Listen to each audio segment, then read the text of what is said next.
D'abord, cherchons une définition pour le terme le plus important dans notre sujet, la personnalité. La personnalité est un ensemble de caractéristiques d'une personne, relativement stable dans le temps et à travers des situations qui influencent de façon unique ses pensées, ses motivations et ses comportements. On peut dire que la personnalité est notre originalité, notre individualité et notre nature. Pour le savoir, il faut passer et faire le test de MBTI qui se base en fait sur 4 dimensions. La première dimension, introverti, extraverti. Une personne introvertie est une personne qui est principalement préoccupée par ses propres pensées et sensations. Une personne extravertie est une personne qui est davantage ouverte sur le monde extérieur. On peut dire qu'une personne introvertie, elle a besoin de se concentrer. Elle préfère les discussions en tête-à-tête et puis son énergie dans ses idées, ses pensées et ses sensations. Alors que l'extraverti, il a besoin de distraction.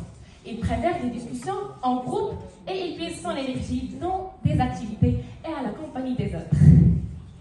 Donc, à l'éclairage de ces descriptions, est-ce que vous êtes plutôt introverti ou extraverti? Notez I ou E dans la première case.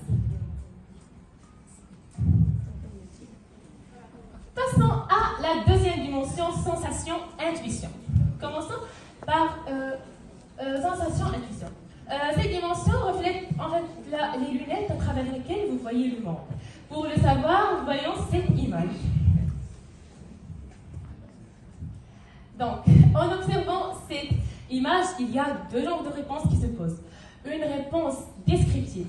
Vous allez donc décrire. Vous allez dire, on a une barque, l'eau stable, c'est l'heure du coucher du soleil, c'est joli. Donc, vous allez décrire. Le deuxième genre de réponse est la réponse interprétative. Vous allez peut-être vous poser la question de qu'est-ce qui se cache sous l'eau, à qui appartient cette barque, qu'est-ce qui se trouve dans le côté qui n'apparaît pas de l'image. Donc, vous allez poser des questions. Donc, si votre réponse était descriptive, alors que vous êtes des sensitifs de préférence sensation. Vous êtes des personnes pratiques et réalistes. Vous remarquez les réalités, les faits et les détails. Et pour les intuitifs qui ont une réponse interprétative, vous êtes des personnes imaginatives, créatives, théoriques.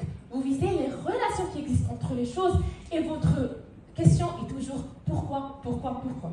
Alors, est-ce que vous êtes plutôt de préférence intuition ou sensation? Si sensation, notez S. Si intuition, notez L, pas I. Dans la deuxième case. Passons à la troisième dimension, feeling, thinking, ou sentiment, pensée. Cette dimension concerne sur quoi vous vous basez pour prendre vos décisions. Commençons par les personnes de préférence feeling. Pour eux, la prise en compte de la perception de l'autre est plus importante que la recherche de la vérité absolue. Ils sont coopératifs et montrent facilement leur appréciation. Alors que les gens de préférence thinking valorisent la logique, la connaissance, la justice. Et pour eux, les sentiments ne sont valides seulement s'ils sont logiques. Alors, est-ce que vous êtes plutôt de préférence feeling ou thinking? Notez F ou T dans la troisième case. Passons à la quatrième et la dernière dimension, jugement et perception.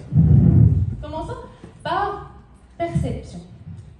Je suis une personne qui aime vivre d'une façon flexible et spontanée. Je préfère comprendre plutôt qu'à maîtriser. J'aime lancer des projets, vivre des expériences et m'adapter au moment présent, sans règles, ni cadre, ni case. Pour moi, s'amuser en premier et travailler ensuite. Jugement. Le travail est avant tout. Je suis une personne studieuse qui se sent libre et efficace lorsqu'elle peut décider, planifier, structurer et même contrôler son environnement. Ma vie est tellement organisée et c'est très facile de rester concentré sur une seule tâche en respectant les règles pour un long moment. Pour moi, travailler en premier et s'amuser ensuite. Donc, à l'éclairage de ces descriptions, est-ce que vous êtes plutôt de préférence P, perception, ou J, jugement. Notez-le dans la 4e phase. Voilà donc votre profil individuel entre les mains. Passons d'abord pour savoir les caractéristiques de chaque profil. Alors, on a les 16 types de personnalités qu'on peut diviser en 4 groupes. Les analystes, commençons par le profil d'architecte INTJ. Pour les architectes, ils sont imaginatifs, catégoriques, ils sont curieux et les plus rares, car ils ne forment que 1-2% de la population. Profil du logicien INTP. Comme leur nom l'indique, ils sont des gens qui aiment la logique et qui préfèrent passer de longs moments seuls puisqu'ils sont pensifs. Le profil suivant du commandant, ENTJ, ce profil ou ce type de personnalité a une tendance naturelle de diriger. Ils sont confiants et pleins d'énergie. Innovateur, ENTP. Contrairement aux architectes, les innovateurs sont flexibles, impatients et rapides dans leur réflexion. Deuxième groupe, les diplomates. Premier profil,